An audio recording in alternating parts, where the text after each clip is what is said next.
कभी भी आप कितने ही भी बड़े बन जाएं, कभी बेकार नहीं जाते। मैं तो साहब बीएससी मैथमेटिक्स ऑनर्स का स्टूडेंट था। मैंने मैथमेटिक्स से बीएससी ऑनर्स किया। उसके बाद मैंने एमएसडब्ल्यू किया, masters degree in social work, and I entered in politics.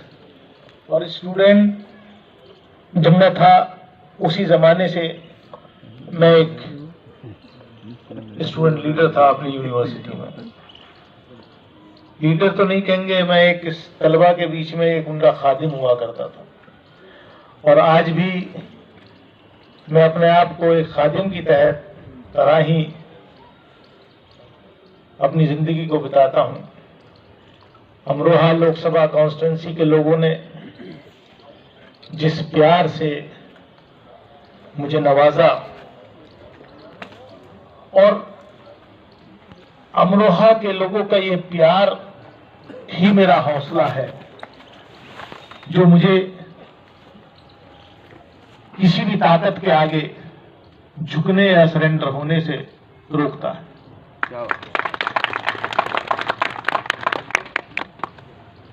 मैं जब अमरोहा में इलेक्शन कंटेस्ट कर रहा था तो कई लोगों ने कहा, अरे साहब ये कहाँ, ये तो ड्राइंग रूम पॉलिटिशियन है, अरे साहब ये कहाँ कर्नाटक से आगे, अरे साहब ये कहाँ दिखाई दे।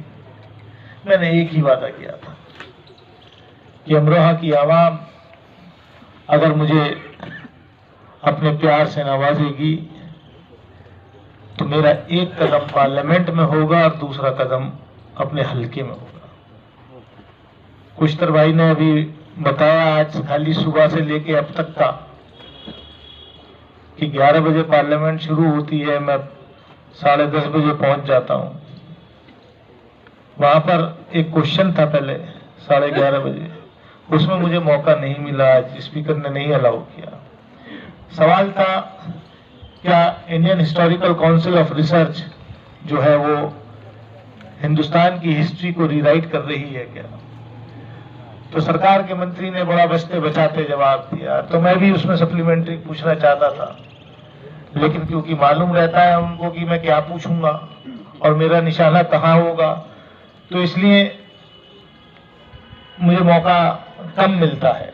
लेकिन उसके बावजूद भी बहुत मिलता है। वो मतलब अमरोहा वालों की दुआ से, वो मेरी अपने मेहनत और पार्लियामेंट्री डेमोक्रेसी में रूल्स क्या हैं लोकसभा के, वो मैं जानता हूं, इसलिए मिलता है। वो कोई किसी की कृपा से नहीं मिलता है। तो मुल्क चौराहे पर खड़ा है, हिस्ट्री बदलने की कोशिश की जा रही है।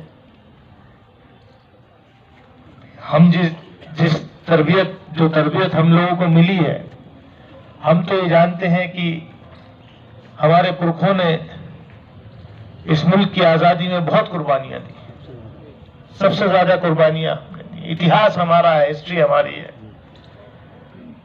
और वो लोग उस हिस्ट्री को मिटाना चाहते हैं जिनकी अपनी कोई हिस्ट्री नहीं है। जो अंग्रेजों की दलाली कर रहे थे उस वक्त, वो आज हमसे वतन परस्ती का सबूत मांगते हैं। और मैं तो ये कहता हूं कि हिस्ट्री होती है। जमहूरियत से पहले राजा महाराजाओं के जमाने में मतलब उनका एक कॉन्सेप्ट था कि राज हासिल करना है और ज्यादा से ज्यादा इलाके पे कैसे अपना कब्जा और अपना राज रखना है। खाली 1 पॉइंट एजेंडा वो होता था। अब उसमें उस रास्ते में जो आता था उसको वो खत्म करते थे। अभी परसों लास्ट फ्राइडे की बात है, शायद पार्लियामेंट में एक साहब बोल रहे थे, उन्होंने वो एक फिल्म बनी थी ना पद्मावत, तो पद्मावती का जिक्र किया कि साहब उन्होंने पद्मावती ने ऐसे जौहर किया और अलाउद्दीन खिलजी को सरेंडर करने से। अच्छी बात है, आई ऑल्सो अप्रिशिएट दैट। वो हिस्ट्री है, पद्मावती ने जौहर किया, कौन डिनाई कर सकता है इस हिस्ट्री को। उसने वो ऐसी रानी थी, उसने नहीं सरेंडर किया अलाउद्दीन खिलजी के सामने। लेकिन उस हिस्ट्री का दूसरा भी पहलू है। अलाउद्दीन खिलजी वो इतना जाबाज और इतना शेरदिल इंसान था कि उसने मंगोल्स को हिंदुस्तान की धरती पर कदम नहीं रखने दिया। वो चंगेज खान, वो मंगोल जिन्होंने पूरा चाइना कब्जा कर लिया, पूरा रशिया और पूरा सेंट्रल एशिया तक में उन्होंने अपना राज कायम किया, लेकिन कितनी बार उन्होंने चंगेज खान ने मंगोल्स ने हमला किया, हिंदुस्तान की धरती पर वो कदम नहीं रख पाए।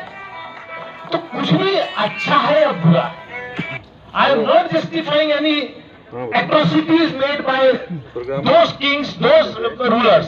But the thing is कि history is history.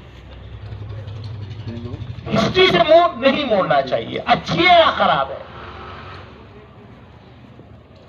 Mahatma Gandhi इस मुल्क में, इस दुनिया में सबसे बड़े नॉन वायलेंट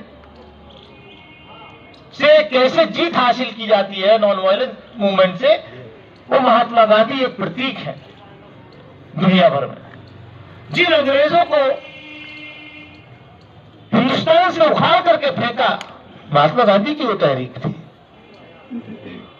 उन अंग्रेजों ने, मैं जब अभी 2 साल पहले लंदन गया तो लंदन के मेन चौराहे पर, वहां की वेस्टमिनिस्टर जो पार्लियामेंट है वहां की, उसके सामने अगर सबसे बड़ी स्टैचू किसी की लगी हुई है तो महात्मा गांधी की लगी हुई है।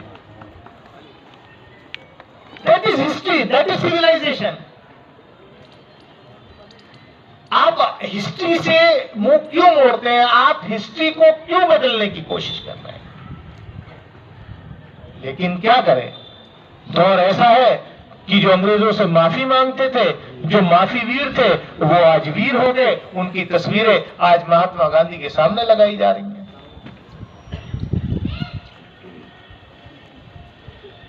मैं तो कहता हूं,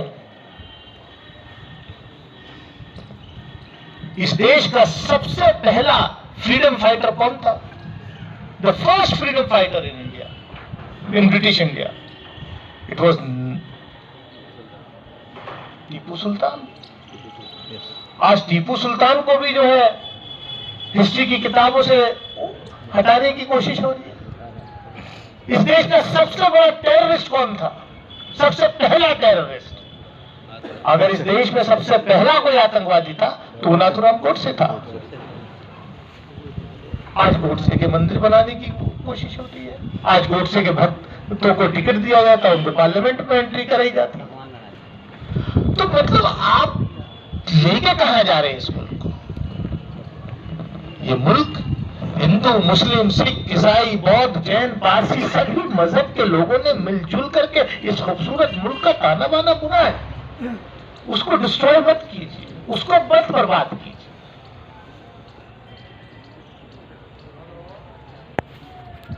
मैं ज्यादा कुछ ना कहते हुए मैं एक बार फिर अफजल सिद्दीकी साहब को, इनकी ऑर्गेनाइजेशन के अहदेदारान को और उन सब बच्चों को, उन सब स्टूडेंट्स को जिन्होंने ये यहाँ ट्रेनिंग ली और सर्टिफिकेट कोर्स लिया है, मैं उम्मीद करता हूं, मैं मुबारकबाद देता हूं कि आपका जो मुस्तकबिल हो उसमें ये सर्टिफिकेट काम आए और आपका अच्छा मुस्तकबिल हो। इन्हीं अल्फाजों के साथ मैं अपनी बात खत्म करता हूं। बहुत बहुत शुक्रिया। खुदा हाफिज़।